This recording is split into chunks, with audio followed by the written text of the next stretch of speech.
10 shares, they won't have 10%, if that makes sense.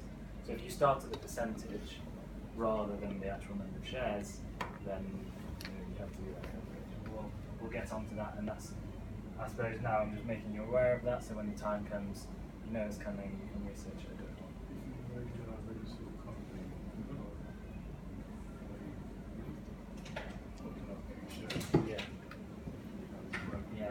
So usually you'll have a number of shares which is divisible by 10. So if you have 1 share, 10 shares, 100 shares, 1,000 shares, each of those shares, when you create a company, has what's called a nominal value, so like a basic value that you give it. So it might be 100 shares at one time. What you can do to make your shares more liquid is do something called you subdivide them. So it's a pretty simple process. You can subdivide 100 shares into 10,000 shares, and the total value will be the same, but each share value will be smaller. So rather than 100 shares of £1, you'll have 10,000 shares of 1p each, if that makes sense. The total is the same, the total value is the same, but the number of shares are bigger. And you do that by, you send a form called an SHO2 form to Companies House. That's worth noting down. It's pretty simple. I would do one of them in about, it takes 5 minutes and you send it in the post. But it's that's one of those things that if you didn't know about it, you'd end up paying loads of money for it. It's actually super simple. So it's called an SHO2. It's something that you download. That's the kind of thing that will be available on this platform. You'll just be able to download it kind of as and when the time comes. Okay, so the next part is your investor benefits. That they're investing in your company, they want to know what they're getting back. So do people know about EIS and SEIS in this room? Does anyone not know? That's a difficult question, I know, but you know? So it's basically, if you're a new starter and you're not operating in like a kind of an excluded field from this, it's a tax relief. So your investor will receive a tax relief on their investment if your company qualifies. And what that means is that the investor is much more likely to invest because there's more in it for them. The tax relief for SEIS, each company, if you qualify, which most of you almost certainly will, it means that you have an £150,000 allowance for your company, within which, if an investor invests and they qualify for it, basically 50% of their investment is money that they would have had to spend on their income tax bill. So it's like it's basically, in some respects, 50% of your investment is just coming from HMRC, because they wouldn't have had access to that money otherwise. So it's brilliant. Like it's strangely good. It makes getting investment easier, and it's definitely something that if you can, you should do it. You should apply for something that's called Advanced Assurance online if you haven't already. You basically submit a bunch of documents and then they tell you if you qualify. Yeah. So if you've got a foreign investor, they won't qualify. Right. It's just it's a UK tax relief for UK investors. And this advanced assurance is really for us to get assurance from the HMRC that they will exactly state that we're qualified. Yeah. So the advanced assurance, usually when you do an application, it applies to a specific investment. So if you were saying I'm getting £100,000 investment, you'd send your advanced assurance application to HMRC relating to that specific £100,000 investment. When they send it you back, you can then, when they accept, you can then say to your investor, look, you're going to get this tax benefit, you should definitely invest in my company, and you can kind of offer them, you can get a better deal out of it because they're getting a better deal out of it, so it's kind of, everyone wins, and well, the winner is basically like entrepreneurship and innovation. That's why it exists, and you get to be the beneficiaries of that. Sorry, just another question. Can you do this advanced assurance application before a new serious investor has come along as well? Yeah. As to entice them? Yeah, but you have to put 2 potential investors on your application. Okay. But they don't have to invest in your company. If they're entirely made up? Yeah, they don't have to invest in your company, but you have to have 2 potential investors on your application. Yeah. They don't, I mean, I reckon you could probably get away with it. So I've never done the application. I Yeah, you just- probably should, but Yeah. if you said to investors which weren't actually, it was never invested in the end, it's still like you still gain something from having done that application. Yeah, it doesn't. You don't have to, because this one guy, he put his brother, and he was not an investor in the end. Exactly. So they don't really check for that. It's just Yeah. that you have to get this assurance because it looks good to investors to know that you have SCIS assurance. Yeah. So SCIS basically is the first 150,000. EIS is like it goes up to a value of something like 3 million. So most investments you'll get from a UK investor will qualify from at least for EIS. SCIS also, your company has to be under 2 years old. So you kind of have to get on with it if you're approaching that landmark. So And is there a percentage rebate that actually investors get back for this? I think one is 15. yeah, so I'm not sure what the percentage is. SCIS is the 50, EIS is 30. So what is it? What is the rebate? They don't pay the tax on the 75. Yeah. So if you're, let's say I'm an investor, the basic, the top level rule is that if you put in £10,000 into a company, then your maximum, and it qualifies for SCIS, then your maximum exposure as the investor is something like 2,700 and something, because 50% comes directly off your next tax bill. So you'll just physically pay less tax. If you're not actually going to pay that tax, if your tax bill isn't that big, it will take the form of a rebate. And then if it all goes wrong, you effectively have, like, the loss that the investor would have made, they get to then offset that off their next tax bill. So you don't need to worry too much about that, but the principle is that it's a pretty good deal for the investor, and it's a good deal. Yeah, it's a good deal for I think one of the things investor. that is good for the investors as well, because if you sell your company, you don't pay capital gains tax. Yes. If you have the SCIS, Yeah, EIS assurance as well. Yeah, so there's like there's the benefit down the line as well. Exactly. To be honest, I would definitely look that stuff up I'd look it up on the government website, like gov.uk. That's actually, I've got links to those in the handout. So sorry, for you guys that just arrived, so we're talking about what's in the seed investment term sheet. You got your basic details. A lot of what we've covered is in the handouts already, so you haven't missed too much. So the next thing about this investor benefits, we're talking about share rights. So voting and dividends. So when you hold shares in a company, what we say is that each share carries a vote. So if you have a shareholder who has 70% and one who has 30%, the shareholder with 70% has 70 votes, the one with 30% has 30 votes. So that's the majority. So your investors will have a right to vote. And if you're distributing a profit, usually that would be pro rata or proportionate. Like lawyers often use the word pro rata, but it just means proportionate to the shareholdings that you've got. Does that make sense?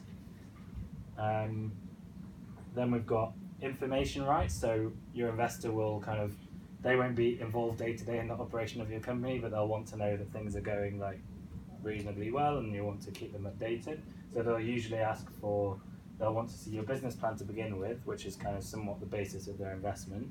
And then they'll want to see, they might want to see quarterly accounts, but I think in your case, for me, I would probably just offer them like annual accounts. And then if they want to ask questions from time to time, they can do. And a board seat, do we know what that's referring to? Yeah. So like if they want to be a director in your company, then by all means. I probably. When you say by all means, does that mean? Are we obliged to? No, exactly. No, I think so contract law. This is a contract. You're entering into a contract with your investor, and contract law 101. The first thing that you learn is that you can more or less make it as and what you want it to be. Everything that we do here is somewhat standardized. So kind of saying, we've found like a balanced position between companies and investors. But if you wanted to, you could give really harsh conditions on the investor. Not having a board seat wouldn't be really harsh. It's not necessarily standard to have that, but it's up to you what you put in there and what you agree with them. So the next part is your operational plans. So now we're starting to think about, you've got the money in the bank, which is great, but like how are you using that money? Like what are people going to be doing from there on? So founder roles. This is very much like up to your discretion. If it was me, I'd probably be keeping that as broad as possible. I'm talking about the roles of the founders in the company moving forwards, salaries of founders, because they, at the moment you might just pay yourself what you want, if anything, but they might have a say in, they might want to say, well, no, if you want to pay yourself a salary, you have to go through me first. That's the kind of thing that you have to grapple with investors. In the term sheet, like, I wouldn't go into those details. That's the kind of thing that if they ask for it, okay, you put it in, but you don't volunteer it straight away. But you do want to be thinking about, like, broadly what roles might be. And in the long form agreement, you might put like a schedule which says, if there's two co-founders, like co-founder 1 will be doing this, co-founder 2 will be doing this, but everyone will pitch in and do their bit.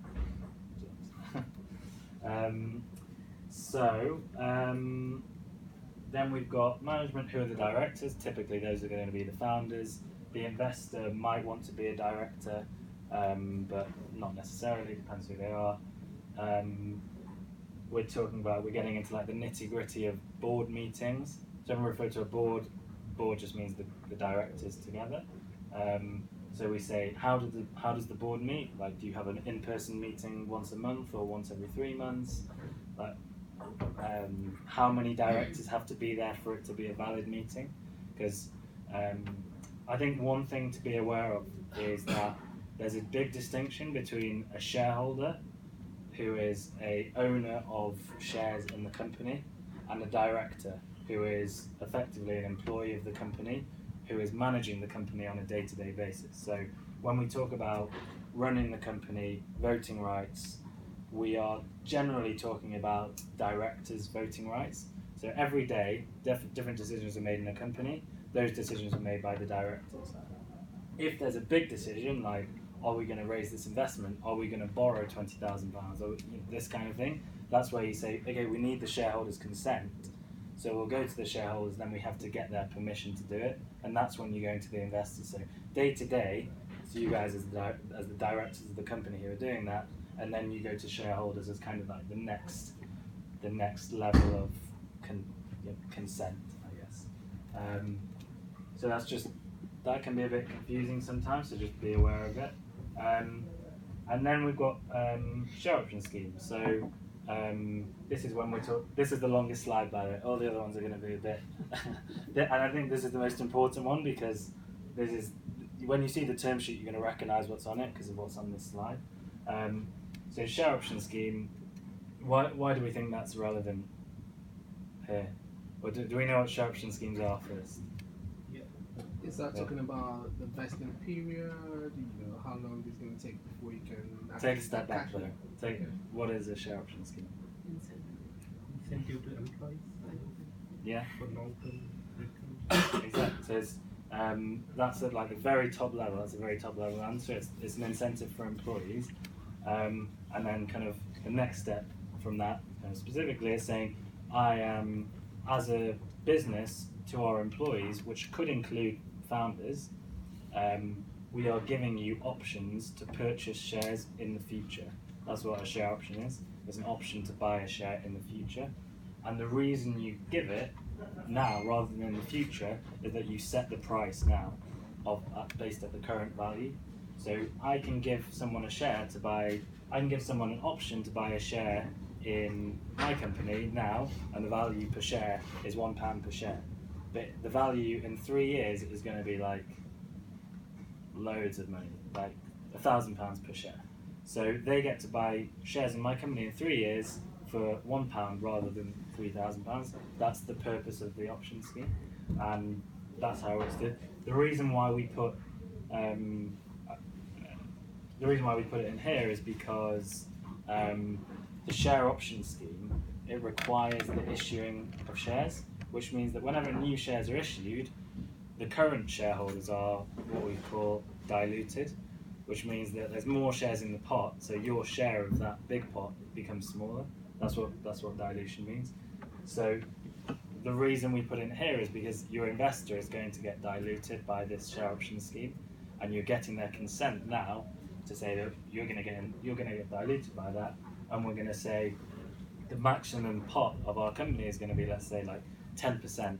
So in future, we're going to issue 10% of the company again, or 10% of shares of the company. That sentence wasn't clear.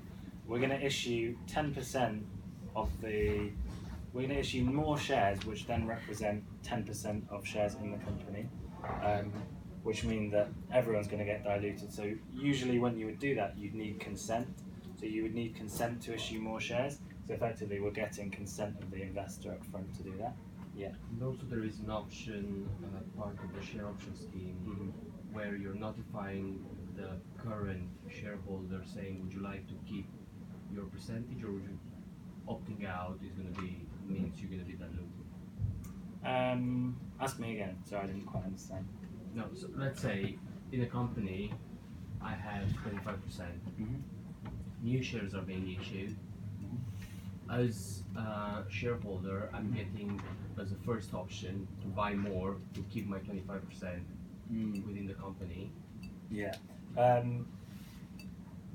Generally, yes, and this is the exception to that rule. So what you're referring to is like a right of first refusal, or we would call it a preemption right. I'll explain that after. The reason why we put this in here is because we're saying we need this allocation of 10% to give to our employees to keep them happy and to make the company do well. So we're basically saying here we're issuing this 10%, and whether you like it or not, it's happening. So the right of an investor to say no, I'm not being diluted by that is kind of doesn't exist in relation to the share option scheme. And then so you got the basic details, the benefits, everything they're getting, detail on how it's going to work in future, and then we've got kind of the investor protections, which are saying, okay, we're not going to do anything bad to sabotage your investment or to dilute you too much, or we're going to promise you that everything that we've said is true, and all that kind of things. I'll just go through this list. So anti-dilution, this is what you just said. So these are called preemption rights.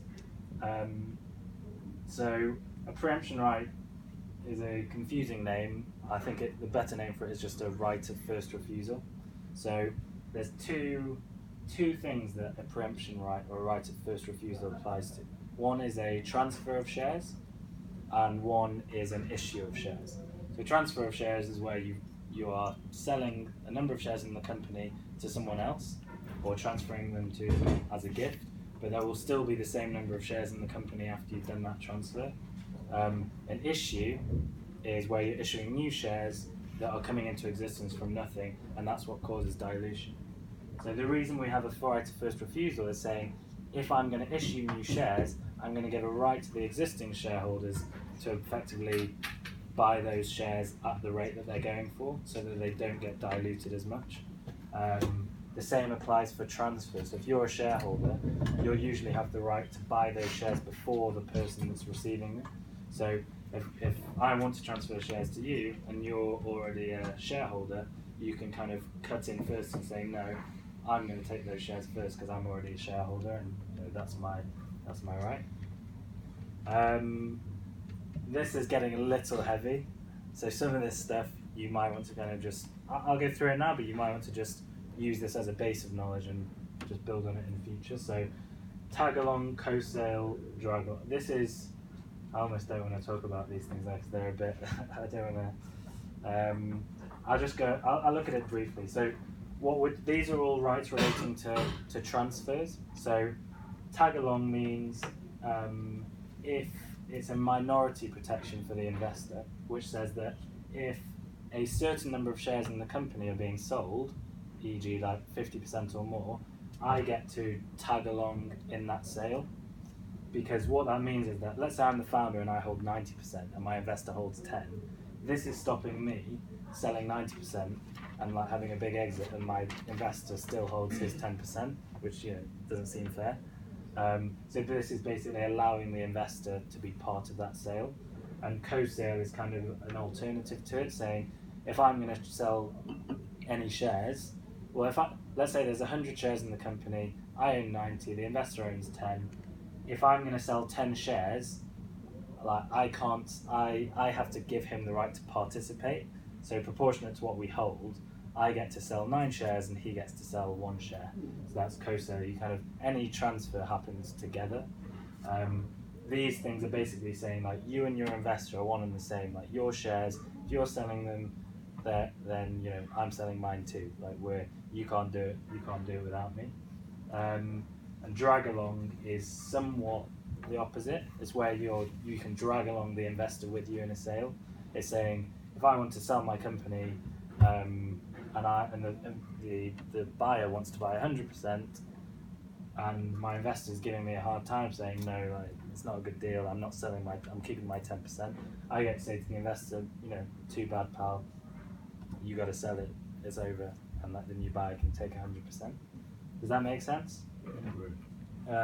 Preference. This is where if everything's gone wrong, the investor gets his money back first.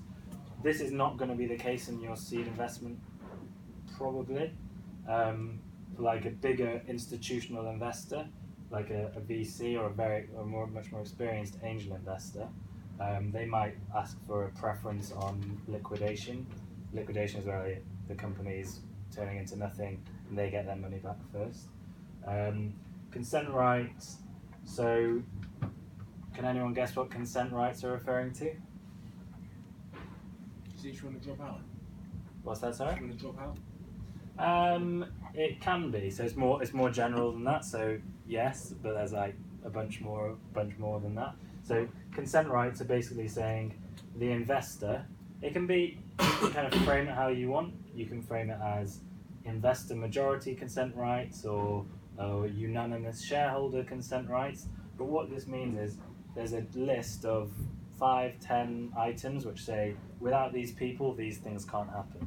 So it might be like changing your shareholder agreement, selling the company, borrowing more than a certain amount of money, spending more than a certain amount of money. It's kind of a list of specific items that you're saying we need the consent of these specific individuals to do that. So it could be that let's say you have 5 investors, you could frame it as investor majority consent. So you need consent of 3 of those investors in order to pass the relevant thing. Or you could say it's unanimous investor consent, which would be less favourable because then you'd need all 5 investors to approve of those matters to get them done. Okay, so let's get through. So warranties are the promises that you make to the investor. So you're saying things like the company owns all the intellectual property, there's no ongoing disputes, there's nothing terrible within this company that we've hidden that you can't see and you're going to find out later. You're kind of just assuring them that everything is as it seems. And we're also going to say not legally binding. So a term sheet is generally not a legally binding document. You're agreeing the terms to your future investment. The legally binding document is what comes next, which is basically a much more detailed, longer form of your term sheet. Obviously, this looks like a lot, but it kind of is all covered in the long document. Okay, so that was the hardest part. Any questions on that? So the consent rights, Yeah. do they take precedence over the shareholder? So even if you've got majority shareholders, let's say one thing, but you've got a consent. Yeah. Another consent. Yeah, I think that's the consent is like is the top level, Right. and I think usually when I'm preparing a document like this, like to date I've done it more like as just manual, more lawyer type services. I'd probably put in a clause after which says if the investor is acting in bad faith, which means they're kind of being dishonest or dishonorable in some way, there's a way around it. So you usually there's like an exception in those situations, but broadly those consent rights are kind of the top level and everything else is below it, if that makes sense. A lot of that is conceptual, but when you're actually looking at the term sheet, I think it will put it in perspective.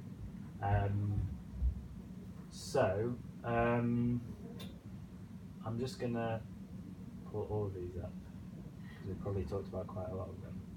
So SES and ES we talked about, the tax relief. Dividends is a distribution of profits. Annual accounts, I've put annual accounts there because if you've never actually done business annual accounts, I've have not like I've had an accountant do it for me. It's worth just being aware of what annual accounts means and what's in them, like balance sheets and all that stuff, which a bunch of you probably know much better than me. But it's worth kind of looking into what that means: quarterly accounts, annual accounts, balance sheets, all that stuff. It's good to kind of just look it up on Google, look through them if you haven't seen them properly before. Shareholders v directors board, we talked about that, the difference between shareholders and directors. Preemption rights we talked about, so that's the right of first refusal, and that's, you know, you've got your preemption rights on issue but also on transfer, which is it's a benefit for existing shareholders. We've got the tag along or co-sale and drag along. Those are the things that we talked about at the end. Preference is the liquidation right, so if everything's going wrong, the person with the preference is preferred, i.e. they get their money first, if there is any money at that point, which probably not. A nominal value we said earlier is the one when you're asked to register your company, you give it this kind of almost like fictional value of £1 per share. That value that you give when you register is called the nominal value. Nominal values. Some of these things are just like it's good to know what they mean. Basically, is there a specific number that the nominal value of all shares needs to add up to on a UK law? I think generally at least £1. Okay. So you could have 100 shares of 1p, and then they add up to £1. And is that actually money that has to be transferred? Does that actually need to be a transaction of some kind that means they can? Generally not. It's kind of one of those, like, if you imagine, that's one of those things that like has existed probably for like hundreds of years. So it's one of those things that like, in the past it might have been that it's something that like, it appears on your balance sheet as your share. I'm trying to think of the word. Does anyone know what that appears as on the balance sheet? Your like share capital. I think it's just share capital. When you set up a company, you can literally say you have one share worth £1. Exactly. Yeah. So there's no actual transaction. Yeah. Exactly. And but when you actually transfer shares, then you need like a form to say transfer shares. yeah. You do. Yeah. Go ahead. Is there like a recommendation versus like what you shouldn't do? Like if you have 100 shares, that it makes it difficult for this later, or 1,000 shares makes it difficult? When I register a company, first rule number one is I would always register your own company. You don't need anyone's help to do that, to be totally honest. I would generally do 10,000 shares of 1p each, which they're quite liquid at that point. 10,000, I think that, so then that equals a total value of £100, and at that point I would probably just put £100 into your business bank account and say that's kind of that's the share capital, and you won't go below that number. But usually, like, those amounts are a bit kind of, they're just in answer to your question, they're somewhat for show. If you transfer shares to someone for £6, you could ask for the £6, but you could also not, and nothing bad will come of it. Okay, so any more questions on all that stuff? Should we keep moving? Let's keep going. Yeah, go ahead. When we have an investment, let's say for 10% of the company, and then we kind of raise more money, I know we kind of probably issue more shares, but is the investment, so the dilution of the investor is also possible, or? Of the second investment? Yeah. Yes. Or do we need to do an agreement before, or is it default that his investment also gets diluted? Correct. So the default position is that everyone will be diluted equally, unless they insist on something in the first agreement term sheet, that they won't be diluted, so that they would be scaled up. Unless they insist upon that, which generally they won't, then the default position is everyone's diluted the same, founders, investors. Depends on who. Some investors will insist upon it, but at this stage, certainly not. I wouldn't recommend it. And I'd probably say no. I wouldn't be worried about saying no either on that. So I actually wanted to bring them all up on separate rows, but I couldn't do it. So it was all, it's all just one big table. So these are a few things that just came to mind based on having dealt with like a number of seed investment rounds that I feel like people get wrong. So number one is issue new shares, don't transfer existing ones. A big reason for that is, yeah, so this is the thing we were talking about before. So you issue new shares rather than transfer existing ones. If you do a share transfer of over £1,000, then there's stamp duty to pay on that. So generally, if you issue new shares, there isn't an upfront tax to pay on that. This is the thing we were talking about before, about the 10%, the 10 shares, not 10 out of 110 isn't 10%. Is probably the motto you want to be going by for that calculation. I've said here 10 divided by 9. So yeah, this is an example that you can do. It's not complicated. So 10 divided by 90 times 100 is the number of shares you should issue. And you can apply that to kind of various different numbers depending on what number of shares that you're giving out. You can't issue fractions of shares. Here's that question you asked earlier. To make your shares more liquid, if you only have one share to begin with, you have to do this subdivision, which is very straightforward. You just divide the fraction the same value. It's a very simple form. You send it to Companies House. They'll record it on your Companies House page. Does everyone know what Companies House is? Yeah. So it's the registry of all companies in the UK. Okay, so these two are a little bit more fluffy, but I think it's just something that I've noticed. Investors, when you get an investor, like they want their money back. They want to have a fixed timeline on things. They want to know what you're going to be doing. I think you want to be upfront with them. Don't say to your investors, "Yeah, we really want to push for an exit. We want within 3 years, and we want to do." If that's not your plan, because inevitably it will end up going kind of you have a negative relationship with your investors, which can be quite detrimental. So if you think about all those, if you think about the investor rights, like the information rights, the consent rights, if they kind of are giving you trouble, it's going to make life a bit more difficult. You're all here because you want to start your own business, or you have started your own business. You derive some enjoyment from that rather than having a traditional job. Like if you've got an investor on your back, it starts to feel like you work for someone else, which is something that I think you can avoid by being clear up front and setting those parameters. And then this is about so co-founders are parties to the agreements too. So this is not something this is like sometimes happens, sometimes doesn't happen, but you can agree with co-founders to say that we will agree to a reverse vesting schedule. Do people know what vesting means? Yeah. Not everyone's. Does someone who knows want to explain?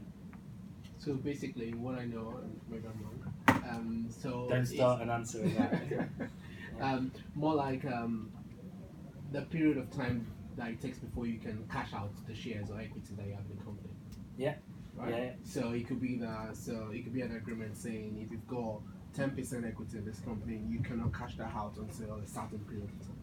Yeah, I would say I half agree. I think I wouldn't necessarily say cash out.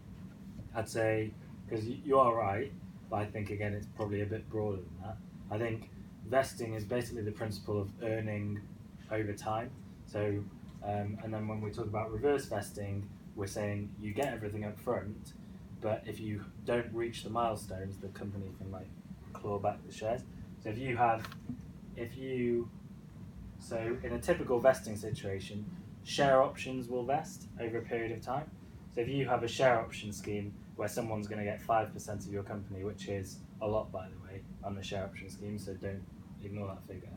But if someone is getting 5% of your company via share options every year, if it's over 4 years, every year they'll accrue 1.25%. So in total they'll have 5% after the 4 years is done.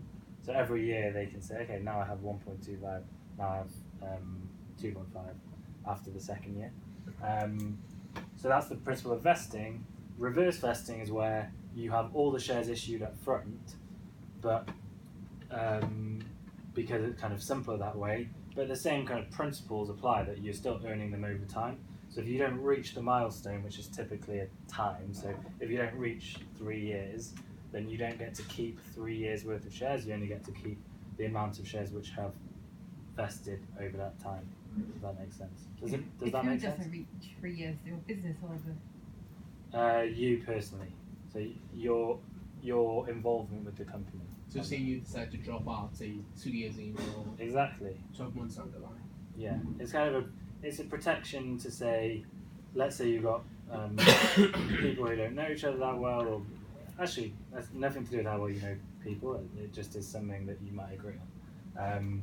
It's basically saying it's a protection for people. If someone leaves, if you're a 50-50 and someone says, all right, I'm out of here, good luck, like the remaining 50% stands a very low chance of succeeding, because 50% of your company is owned by someone who's just disappeared. So it kind of, you know, this probably plants some seeds in people's minds, but it's not something that you have to worry about. It's pretty standard. There's also alternatives to this, but most of the time when you have a shareholders agreement, it will have something along the lines of, if someone is leaving, then something has to happen to their shares. It's just kind of, you know, market standard that that's the position. Your active involvement as a co-founder is a condition of you actually holding these shares. So that's what happens in these agreements. Does that mean like so if you own like 20% and you're actively involved, yeah, and then you decide that you're just gonna let the business run and then keep your shares so it grows while you do nothing? Yeah, I mean that depends on the type of business. So if you're talking about the business which is like a passive income business, which is just, and you're the founder of it, and you that's something that you would take into consideration. Like you'd factor that in basically. But I think the reason why you do this is that, like, the principle is that if you leave and you're the founder, it's probably not going to carry on and just like make money without you. I think that's the point. And there's two different types of business really. There's the business which is going to make a certain amount of money each month and just keep rolling along, and then there's businesses which probably most investors are interested in, which are going to kind of keep growing and growing and growing, and then eventually reach an exit. So it's like it's kind of something to think about. So the word leave, that means leaving your shares behind, or leaving as in just physically? I think physically leaving. So I think your shares are something which just exists. They're just there. I think when I talk about leaving, I'm saying like you were supposed to be the co-founder, but now you're working full time at this company, and you know or you now live in Australia and you don't do anything anymore, that kind of thing. So I think this is also touching on that kind of the investment agreement is also the shareholders agreement between the co-founders. It's a good time to like solidify those things, and the investors will probably insist upon it because they know that co-founders kind of falling out, those relationships going wrong can be the cause of the business collapsing. So it's important for the investor to get that right. Okay. So let's see. All right. This slide is about saying, all right, we've got into kind of a lot of detail about what's in the context of the term sheet. Now I'm just this is about saying this is the very broad process of like actually what happens, how it works. So let's have it. Okay. I'm just going to do this part quickly. Get your SEI, SEIS, subdivision if needed to make your shares more liquid. Term sheet, you send it to them, you agree with them, you then send them a full agreement, because the term sheet isn't, basically doesn't cover everything, but it covers the agreement with the investor. They send you the money, you send a form to Companies House to say that you're issuing new shares, and you give them some share certificates, and then you kind of have all the ongoing relations from there on. That's the process. To be honest, it's not actually that. These two parts are not always that complicated. If you've got fairly straightforward investors and you give them a fairly straightforward document, generally you'll give it to them. They might have a few comments, but generally they'll sign it. We've been through a lot of stuff, but actually what will happen is you'll create the document. Hopefully you'll use my platform to do it, but however you create it, you'll basically you'll understand what's in the document. You'll give it to them. They'll sign it. They'll send you the money. There you go. The difficult part is actually agreeing how much you're going to give to them, valuations, that kind of thing. Yeah. So what is the purpose of a term sheet to be signed, considering that there will be a full agreement with all those details, and the risk term sheet and full agreement may contradict each other in details? So the reason I recommend using a term sheet, because you're right, in that I personally wouldn't get the term sheet signed. I just say, here you go, these are the terms. The problem is people don't like seeing scary details for the first time in a 30-page document. They want to see it on 2 or 3 pages. You agree everything up front. It's much more straightforward. And then if your term sheet can be quickly negotiated and simple, this part gets it's easy. If you don't do that part can be very cumbersome, because it's you're negotiating in a really long document, and you do this thoroughly in order to get this through, because that part is harder. Yeah. And a follow-up question, sorry, just real quick. And you're talking about this app that you offer from January. Yeah. So if we create a term sheet there, will the full agreement follow on from that? I'd like it to, and unfortunately it won't. I did think about that. However, on the basis that it's kind of early stages, so I think what the way I'll do it is you'll create your term sheet, and then the questions that you're answering will relate to what's in your term sheet. So you'll have very clear steers within your term sheet to know what to put into your full agreement. And I think on the basis that it's kind of fairly new, I will still be fairly involved in that process personally. So it's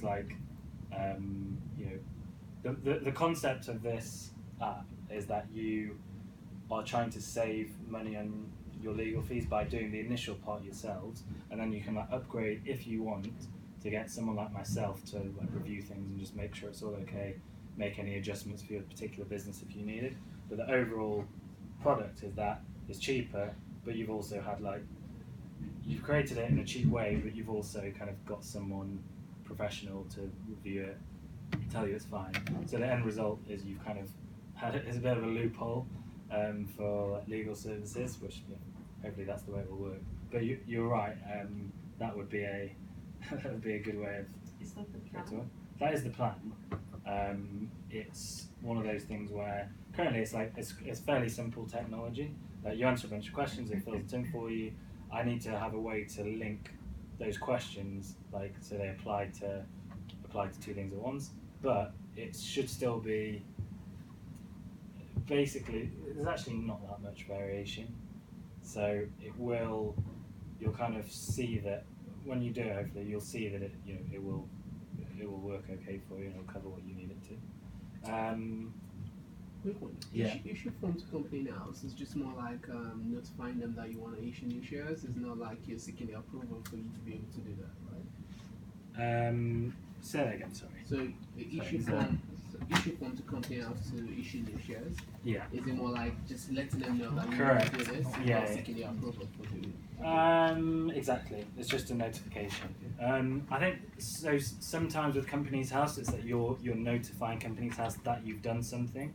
With the issue of shares, that's kind of the formal way that you're issuing shares. But they're never going to come back to you and say no. If you fill in the form incorrectly, they might come back to you and say, fill in the form correctly. But again, that's not something it's not difficult. reply. Simon, Mhm. if you decide to like raise funds on crowdfunding on one of these Yeah. platforms, could you say how that would work as in terms of shares as to these little investments you will receive? I'm just trying to think. So I spoke to a crowdfunder the other day. When you do crowdfunding, I think they probably have like their own kind of systems where you have agree to their share, that you agree to their documentation that they put forward. I would have thought. Is that your question? Like how do you how does this work? How does this fit into crowdfunding?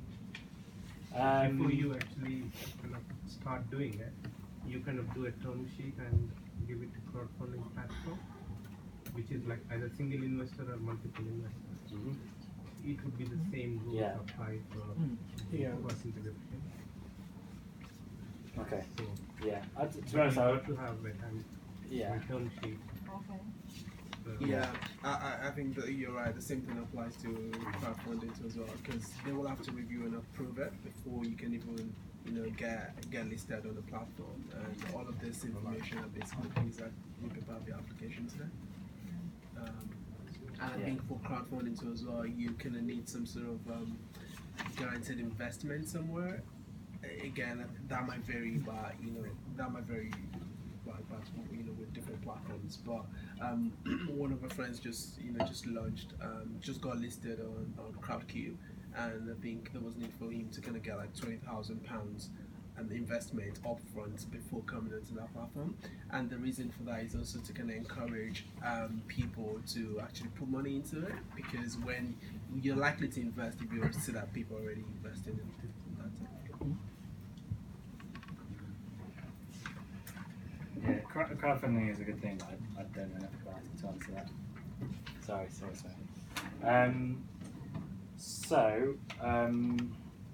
I guess, on that question before, so to date, my business has been to do this kind of thing in a more manual way.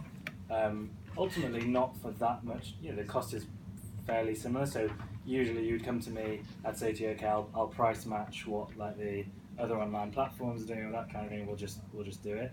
I'll prepare them. So this is ideally a way to make that a bit cheaper, but a bit more automated, and but you would still ultimately have the input of someone like myself to kind of guide you through that process, because the technology on the platform that I'll have, it won't do absolutely everything. So it's kind of like a bit of a hybrid system. If you go to ignore the front couple of pages, that's just kind of some background reading. And basically there's I've taken a guide that I've got on seed funds, I've taken a portion of it, put it on the front 2 pages of this document, and kind of pressed pause at the term sheets part. So you can kind of read through that guide as a bit of information in conjunction with this presentation that we've had, and kind of just to educate yourselves on the process. So we're going to do this exercise. We don't have to complete it right now, but just depending on time. I think, what time was this workshop expected to go into? Are we? Oh, yeah, we've got at least another half an hour. Fine. If people need to go, then it's not rude. You can leave. So what we're going to do for the people who are able to stay, we're gonna like just run through this and try and create some parts of your term sheet. So I've given an example, but what's that, sorry? If I leave, can I keep it? No, you have to give it back. No, I'm joking. I'm joking. You can keep it. So I'm going to send the soft copies of those documents out. And obviously, thank you. If you've got questions, then just let me know. I'll wait for a second so we can. Actually, do you want to just have a kind of quick read through what's in that table, and then we'll run through it.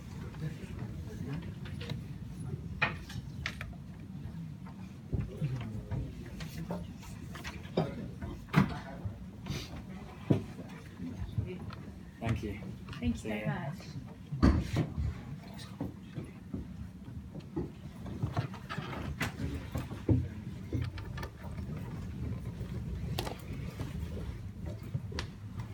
Thank you.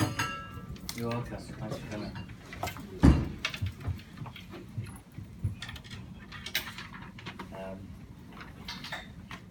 Do you guys want to shuffle forward? You good? No, you got a seat. Yes, I mean, broadly, to some extent, this table is a bit like a blank term sheet. It's not quite a blank term sheet, but it's a bit like what it will look like. So, basic company information.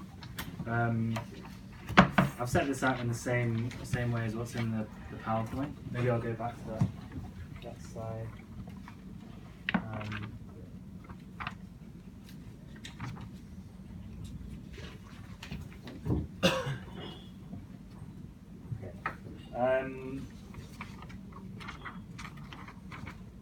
So, I'm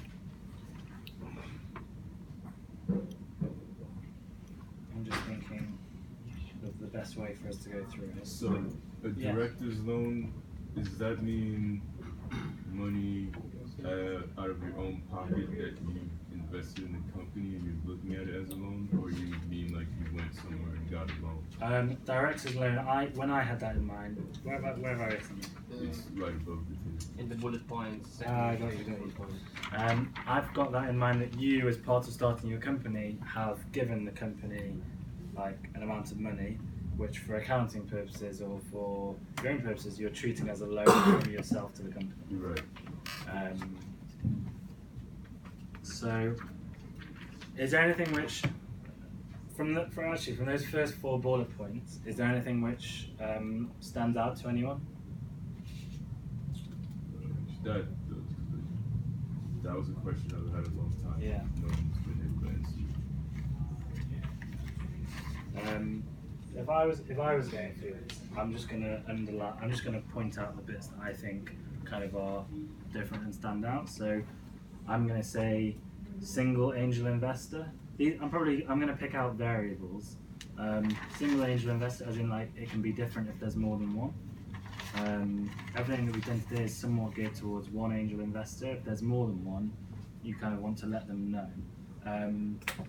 I think the best way to approach these, if you've got more than one investor, or the best way probably to approach any investor, is probably to say, rather than saying, I've got this cool new startup, please invest in it, I'd probably be more going to say, I'm raising £50,000 or I'm raising £100,000 or £1 million. That's part of my investment round. Would you like to participate in it? How much are you in for? I think that's a more focused, direct way of going for it. It also gives them the impression that you're focused and you're looking for a specific amount of money to use it on specific things, rather than just saying, we're going to need money and what we might use it for different things. They want to see that you're direct and that you mean business. I haven't done that before. That's how I feel like is the best way to do it.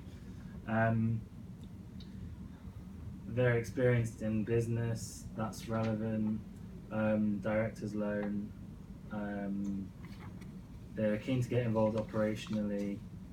Maintain general control. Yeah. So where do you address that director's loan in the table? Good point. I would address that in the warranties section. So there's a small aspect missing here, which is what I'd call disclosures.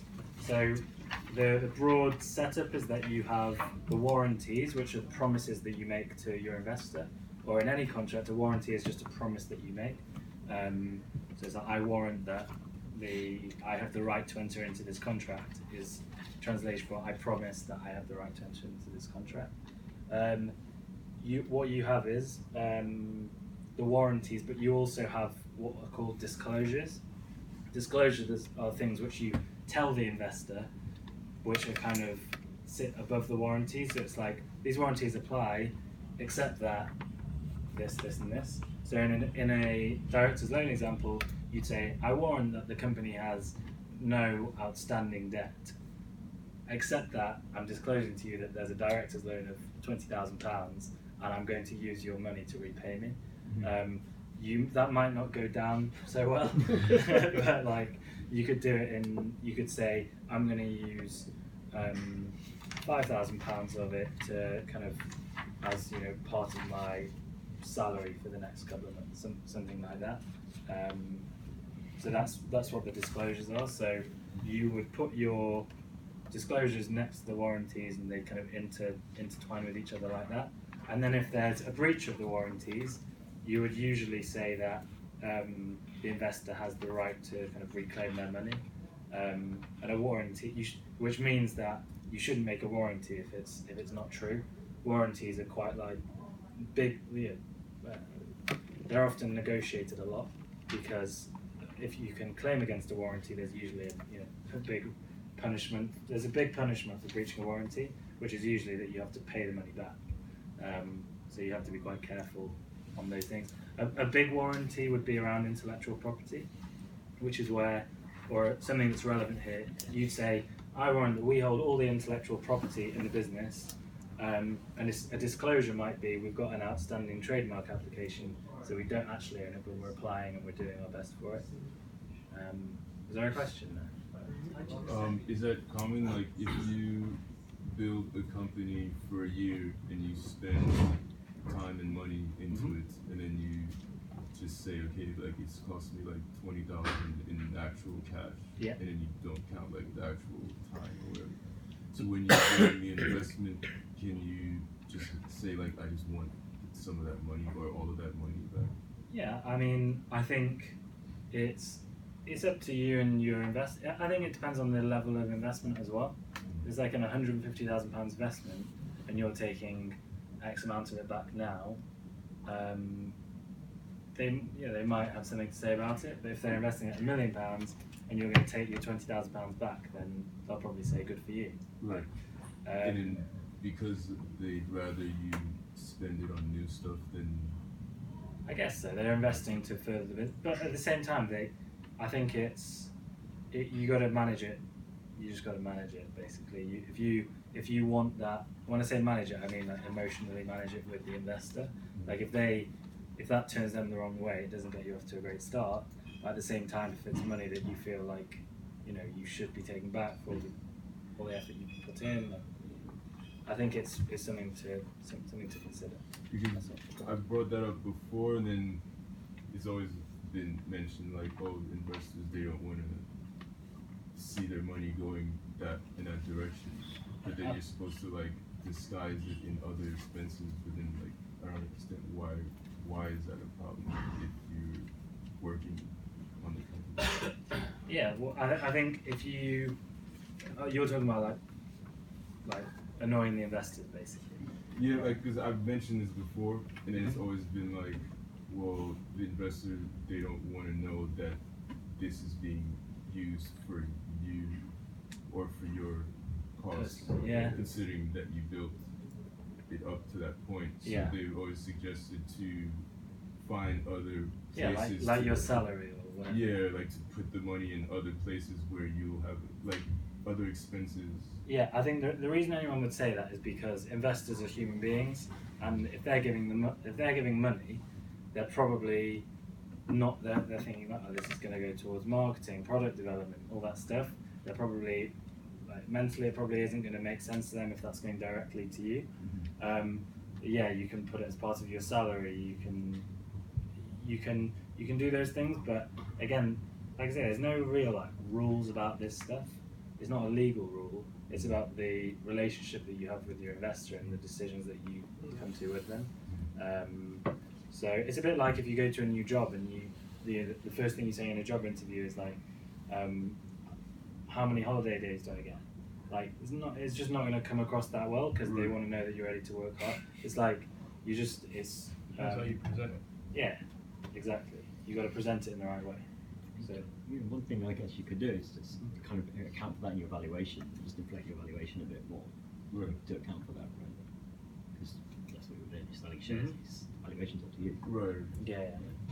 And then I guess so. Yeah. True. So then you hold more shares, but it's not. Yeah. Yeah, not necessarily more liquid, but true. Yeah. So do we? I'm thinking. Do we want to go through this stuff now? Do we want to go through this table? Should we try and do it? Okay. So I'm going to ignore part 1, basic company information. I presume you all know that about your companies. You can access that from Companies House at any time. Investor details, their name, the amount. These are things that depend on the circumstances of the deal. So feel free to put your ideal investor in there, or make up an amount that suits you.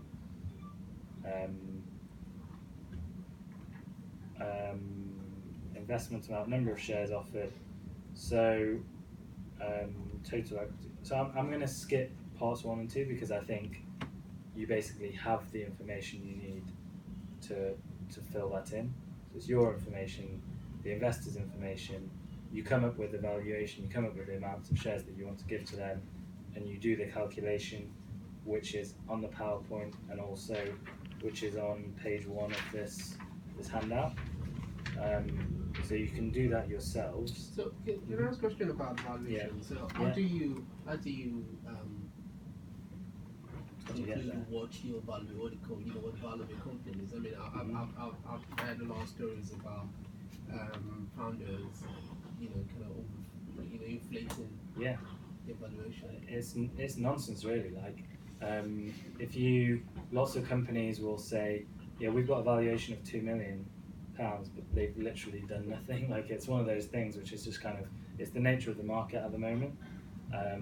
People, I can't say to you, I feel like people just make these things up a bit. They look at, so if you were looking at a real company valuation, you'd assess all the assets in the company, the contracts that it has, the physical assets that it has, the profit that it's making, and you'd multiply the profit by, or you'd multiply the turnover by a certain number to calculate an official value, and that would be the job of a financial advisor or accountant to come up with that value. That's not going to happen with a startup that's not generating any revenue. So the only thing you can do is kind of create some projections and then create a valuation based on a multiplier of those projections. We're going to earn this. It's we're going to earn this money in year 1, and year 2, and year 3, and so we'll multiply by this. I think a lot of it is kind of, I don't think you have to know what you're talking about a bit. You don't have to just make something up. But lots of companies come up with things which I would consider to be unreasonable. I think to some extent you want to be it's a bit like if you're buying a house. You want to see what the market price is at the moment in different areas, and to some extent you have to kind of look at what's going on. I think also your ability to offer shares for with SEIS or EIS tax relief means that you can actually create a higher valuation because the risk is lower for the investor, so they're kind of happier to invest at a higher valuation. So can I tell you the exact number? No, but I would encourage you to be ambitious with it, not too ambitious, but I wouldn't, don't undersell what you're trying to do. If someone wants to invest, they don't expect to suddenly own the whole company. I've seen a lot of kind of, if someone's going to put in £100,000, the typical value might be around 20%. A lot of the time you might see an SEIS round of 150,000 selling for around 20%, which may sound like a lot. You could also do it for less, but that would be instinctively, that's kind of what comes to mind.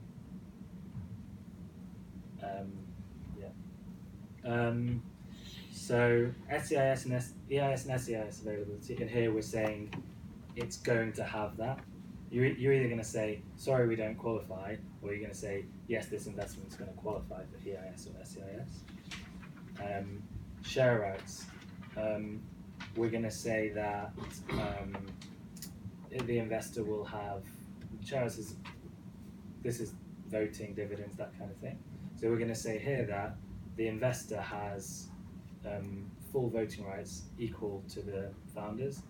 So the investors' shares have the same voting value as the founders' shares. Does that make sense? A little bit. So each share, so it's 100 shares, Yeah. each share carries a vote. Okay. So if the investors hold 10 shares and you as the founder hold 90 shares, you have 90 votes, they have 10 votes. Okay. That's in terms of like calculating who's won, basically. So Okay. so in practice, it's like, you know, your opinion, you win, unless it falls within the consent matters where you have to get their consent. That's a minority right. So usually the founders are going to hold more shares than the investors, so they can pass almost anything they want. And that's why the investors have these consent matters to say, okay, for these matters, no, it's not going to work that way. I get to have my say here. That's how that works. Information rights, you're going to choose account, business plan, anything else that you want to give to them. That ad hoc right to just call you up and say, what's going on? Tell me how things are going. Board seat for investor, generally not, but some will require it. So then we're looking at operational plans. I'd probably be thinking between you as the founder or the founders, who's going to do what to some extent. What's your title going to be, like on your LinkedIn page is, you know, is somewhat relevant. Like these things matter. Directors, usually going to be just the founders. Board meetings once a month or once a quarter.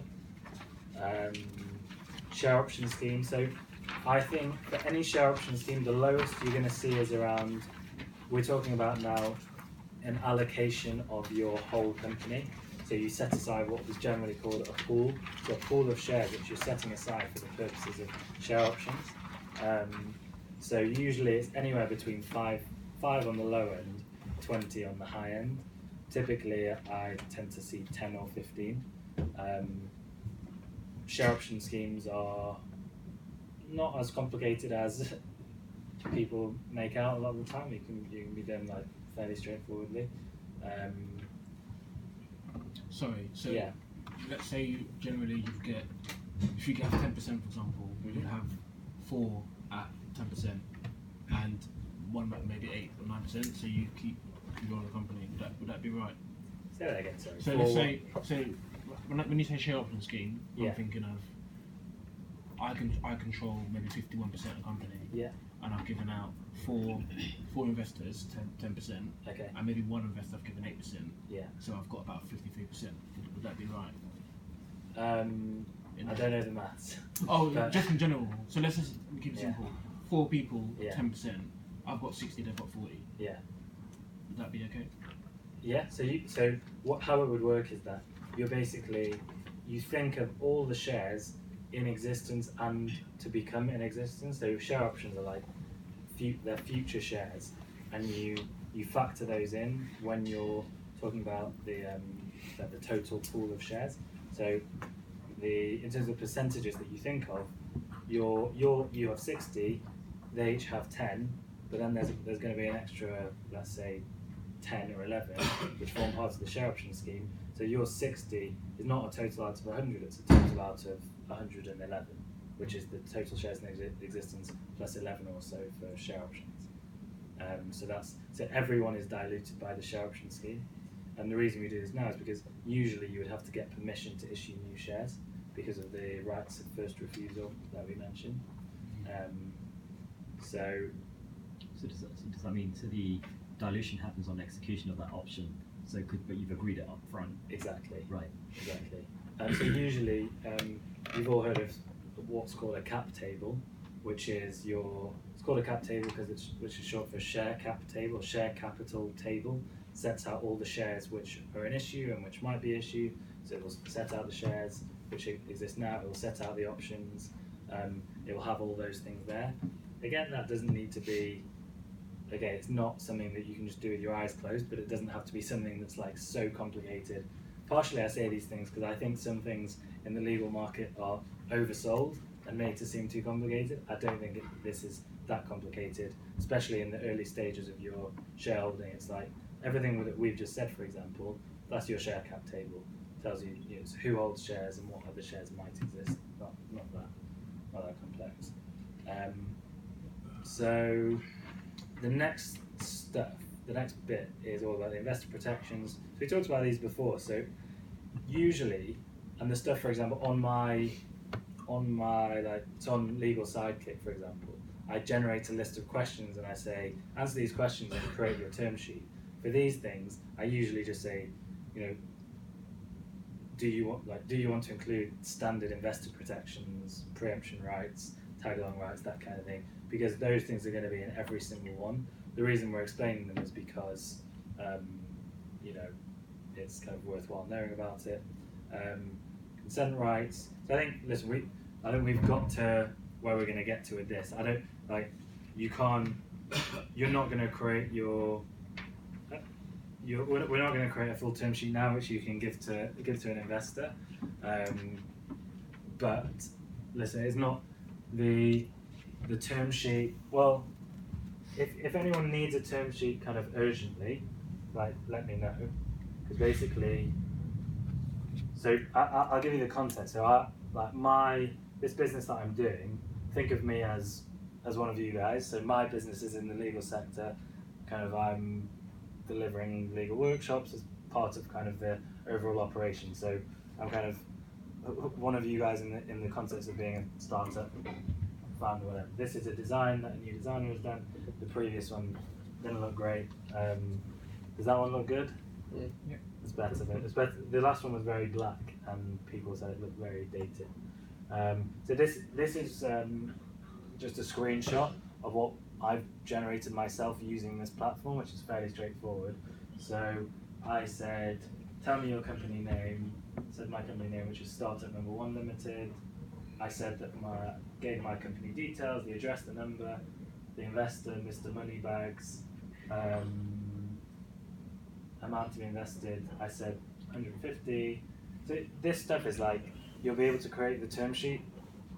Is this pretty simple? Like Termly? What's that, sorry? Are you familiar with Termly? Termly, probably, yeah. I don't know that one, but it's for, I don't know, I put an app in the App Store, and in order to do that, you have to have terms and conditions. So I went to this website and I just filled out a bunch of stuff and then spit out exactly. So this principle is not I've definitely not invented this principle. It's this is like a fairly common thing nowadays that you can it's a way of creating legal documents.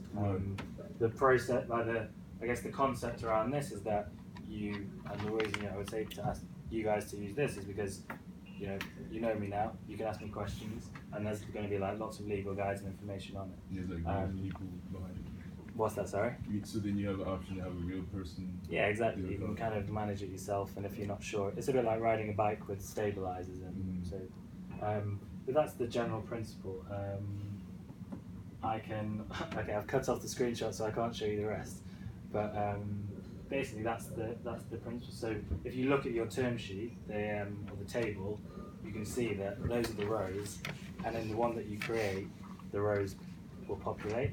And my hope here is that when you create that, whether it's with this or whatever you use, you understand it, you know what's there.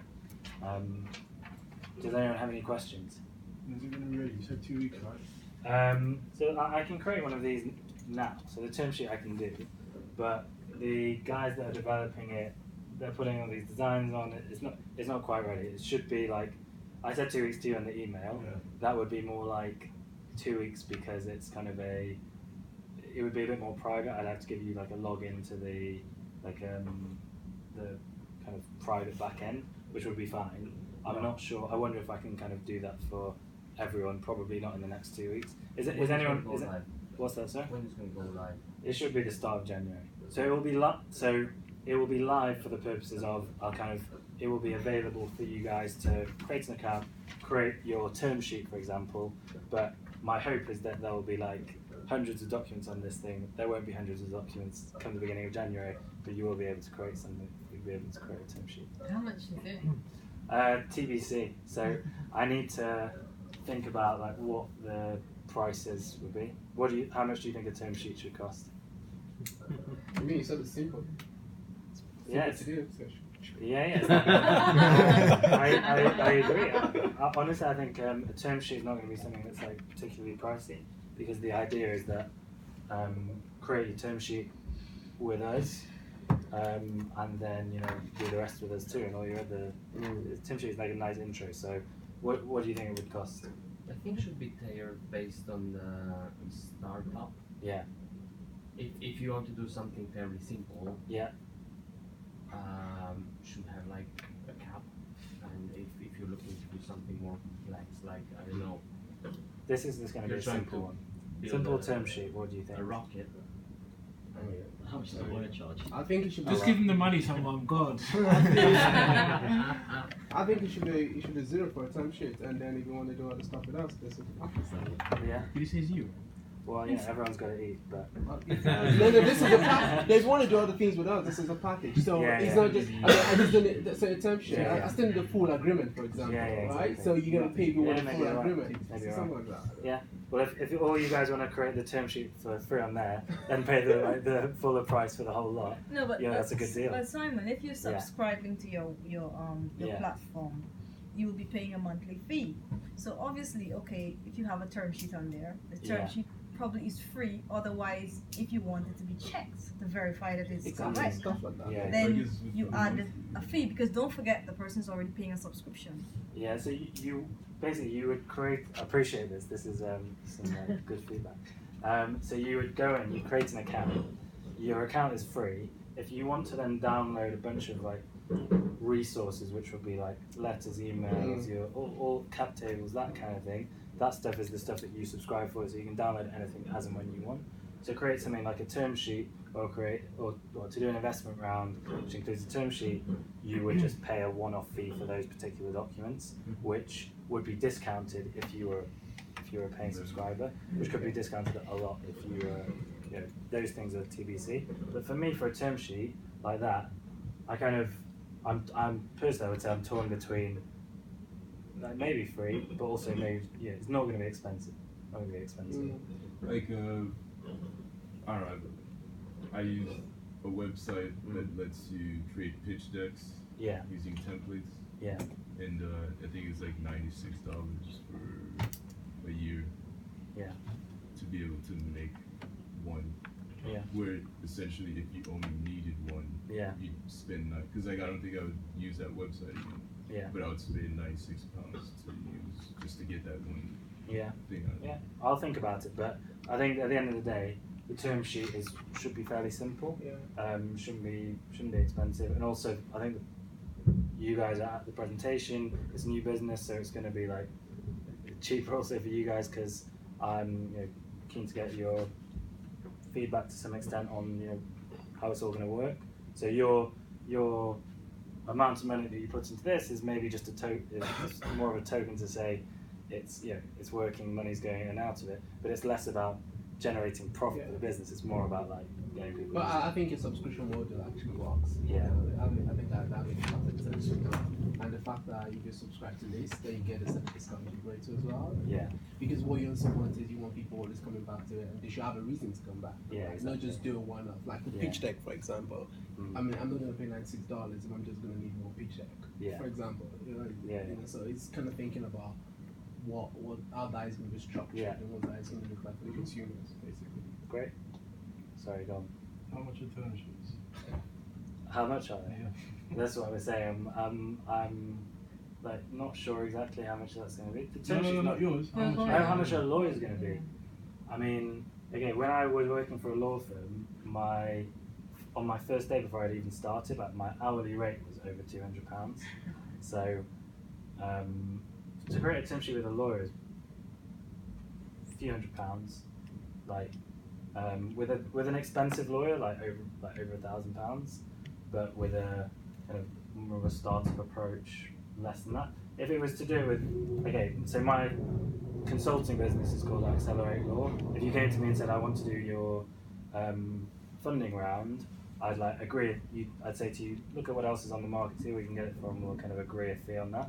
Like usually, do a total funding round, which has been like SCIS type stuff, 150, 200k, generally will cost you around like £1,500, and that includes the term sheet and all the bits and bobs around it. So yeah, sorry, to give you a benchmark, if I was just doing it myself, if you came to me and said, I'm raising money, can you help me with the documents, do the voting, I'd charge in the region of £1,500, depending on what you're getting. If you're raising £5,000 from your friend, then we just do something very quick for like a lot less than that. But that includes then the term sheet and all the documents. And the idea of this is that it will be cheaper than that, but you still get a lot of the benefits of that. Can you get the documents anywhere else? I mean, it's not free. Probably. I'm sure you can access these things online. I think the question is, like, yeah, I'm sure there's places you can get it. If you, I mean, sorry, I don't want to carry on for too long. If you were saying to me, there's this amazing term sheet for free on here, I'd say show it to me, and I'll have to think about that because that's like the. Yeah, it's not like it's not a race to the bottom, but like that's the competition. Yeah, I think if there's like a if there's a human behind it and you want support with your funding round, then there's like a somewhat of a price to pay with that. But broadly, if I was to settle on something, it would be like term sheet doesn't cost a lot, but it's kind of an entry into like doing the full agreement, which you're raising money, you expect to pay for it. But this is not just a marketing mission. I hope you guys have learned about what you needed to learn. If you have questions on it, definitely please ask me. And you have my, I'll send the documents. You have my email, which is here. And thanks very much. Thanks, Simon. Speaking about free stuff, we do have some pizza downstairs if anyone's hungry, and some beer and cider. I know you're gluten intolerant, I'm sorry. We also have a workshop next Tuesday on marketing, so feel free to come on to that as well. Cool. It's at the same time next Tuesday as well? Yeah. Past 6. Yeah. Great. A bit earlier. Yeah. It's literally what we kind of began to look at. So yeah, it's really good timing actually. Yeah. So I'm glad you did. Yeah. Hungry? Sometimes you have to hear it a few times for it to, be understandable.